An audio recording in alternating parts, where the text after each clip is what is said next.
pero que cuando hablamos de interculturalidad siempre estamos hablando de, no sé si de conflicto, pero de problemas, de las dificultades que tenemos, ¿no? Y por eso para mí era importante que hicierais ese pequeño trabajo individual, es decir, una experiencia significativa de interculturalidad no tiene por qué ser una experiencia negativa ni conflictiva, con la imagen esa negativa que tenemos de los conflictos, ¿no? Sino que puede ser una experiencia tranquilamente de intercambio, de encuentro, de conocimiento, de crecimiento entre personas que formamos a veces parte de culturas diferentes o de grupos diferentes, ¿no? Por eso cada vez me gusta más que la palabra sea propuesta de convivencia y no propuesta de regulación de conflictos, ¿no? Porque nuestra educación sobre los conflictos es sobre algo negativo. Pero claro, luego llegamos gente que somos muy maravillosos nosotros y decimos, pero no nos preocupemos porque los conflictos también son positivos y con los conflictos podemos aprender. De hecho, si no hubiera conflictos, pues sería un mundo como muy anodino, ¿no? No habría vida, ¿no? En ese sentido, ¿no? El conflicto es pedagógico, el conflicto sirve para que crezcamos como personas, para que transformemos la sociedad. O sea que a veces cuando no hay conflicto no significa que no haya situaciones de injusticia, no significa que haya gente que no tenga sus necesidades cubiertas, ¿no? Es decir, que a veces es un poco como la imagen que tenemos, ¿no? Y para mí sí es importante el pensar que según la imagen que tenemos de lo que son los conflictos y de lo que es la convivencia, eso es lo que luego nos orienta a la hora de trabajar nuestras propuestas, nuestros programas de convivencia, nuestras formas de regular los conflictos, ¿no? Vale. Eso por un lado.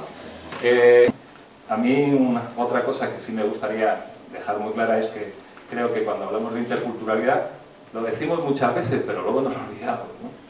Es algo que tiene que ver con las mayorías y con las minorías, con la gente que estaba y con la gente que viene. En definitiva, tiene que ver con todos y con todas, ¿no? No es un enfoque para ver qué hacer con esas personas que vienen de otros países que nos suenan como un poco raros en el sentido cultural o gente extraña, ¿no? Sino que es algo que tiene mucho que ver también con nuestra propia diversidad interna dentro del Estado español, tiene que ver con los payos de los gitanos, tiene que ver con las culturas en definitiva, ¿no? Y desde ahí sí que me parece que podríamos tratar muchos temas que tienen que ver con propuestas de convivencia intercultural. Es decir, no importa que lo que nos haya dinamizado en un momento determinado son los hijos de inmigrantes que acuden a las escuelas, hijos e hijas, o nuestros nuevos vecinos que vienen a vivir en nuestros barrios, en nuestro pueblo, sino decir, por lo menos eso nos dinamiza pensar un poquito sobre todos estos temas, ¿no? Y a partir de ahí, bueno, pues apostar por trabajar en un sentido o trabajar en otro. Lo que ha trabajado ella para ubicar un esquema con el que nosotros venimos trabajando desde que nacimos como Colectivo Amani y que nos sirve tanto para pensar la interculturalidad o una propuesta de educación intercultural desde una perspectiva general, o sea, pensar en la diversidad cultural, pensar en ese intercambio entre personas de diferentes culturas como un hecho social que sucede en nuestro entorno y un hecho conflictivo en sí mismo, por el simple motivo de que nos encontramos gente en un mismo lugar, miembros pertenecientes a otras culturas, otra forma de comprender el mundo, otra forma de entender lo que es la comunicación, es decir, hay gente de diferentes culturas en un mismo espacio, ¿no? Pues el poder pensarlo desde una perspectiva general, ¿qué tiene que ver esto de la educación intercultural? Una propuesta de intervención sobre esto de las mayorías y las minorías y las culturas y lo intercultural y demás, y también pensarlo un poco para cualquier tipo de situación conflictiva pequeñita que suceda entre personas en concreto en el marco de la escuela o en cualquier otro marco. ¿De acuerdo? El mundo del que venimos nosotros como Colectivo Amani, aparte del mundo educativo, del mundo de la intervención social, tiene que ver con eso que es la educación para la paz, la educación para el desarrollo.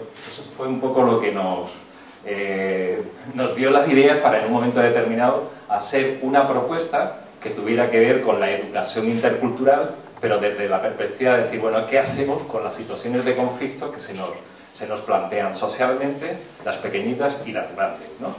Entonces, el esquema que seguíamos, que nos planteamos y que nos seguimos planteando, es un esquema como de educación para la paz de toda la vida, es decir, las fases dentro de un proceso de análisis y regulación de conflictos, ¿de acuerdo?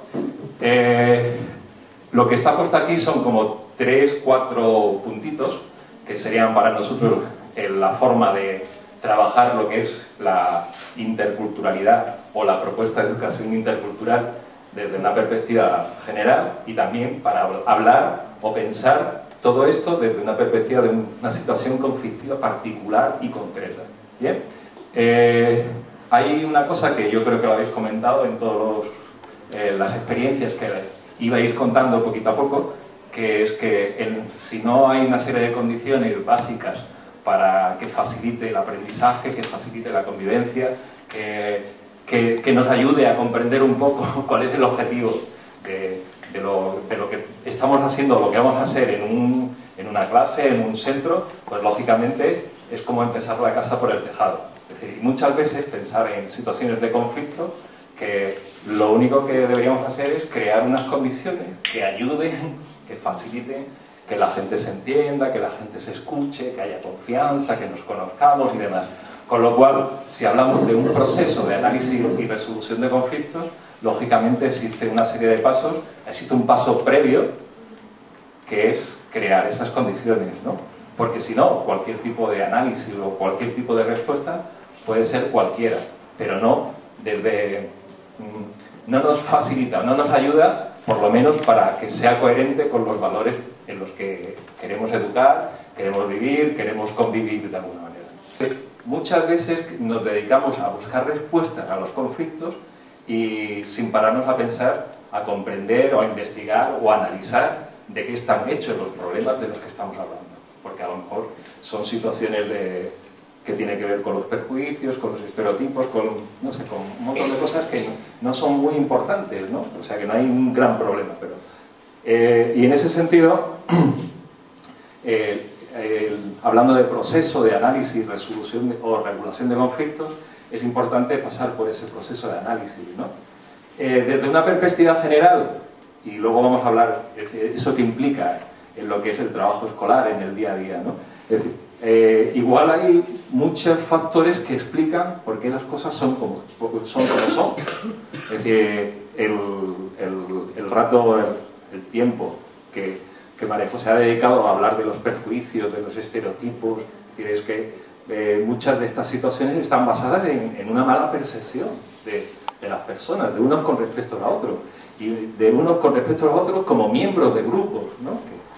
Y de manera compleja, ¿no? Con lo cual, sí es importante analizar esos factores, yo he puesto ahí de manera muy intelectual, psicosociales, porque funcionan en el coco, pero también se transmiten a través de los libros de texto, bueno, todo lo que estaba explicando María José, ¿no?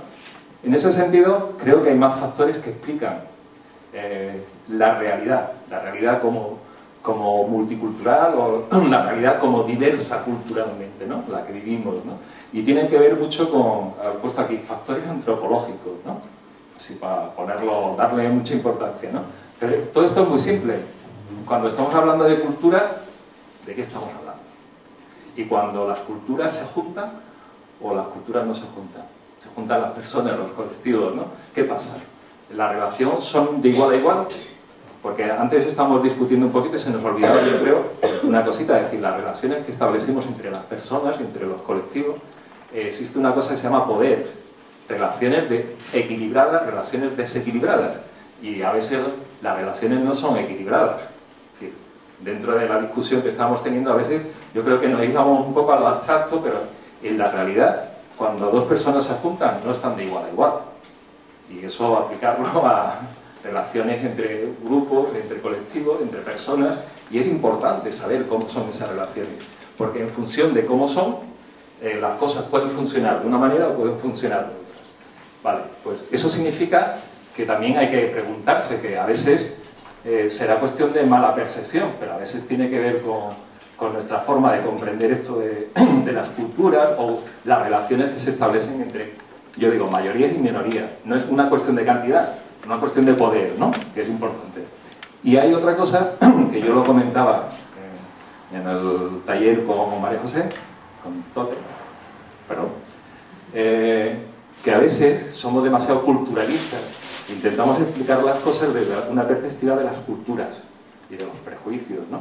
Pero que tenemos que comprender lo que son las relaciones socioeconómicas, las relaciones entre los países del norte y los países del sur, esta sociedad cómo está montada. Es decir, que a veces intentamos resolver o intentar comprender situaciones de conflicto y nos olvidamos que estamos en un contexto que no es un contexto ni justo y que muchas de las explicaciones tienen que ver con lo socioeconómico, ¿no? Vale, pues esto para mí es una perspectiva que tiene que ver con lo general, ¿no?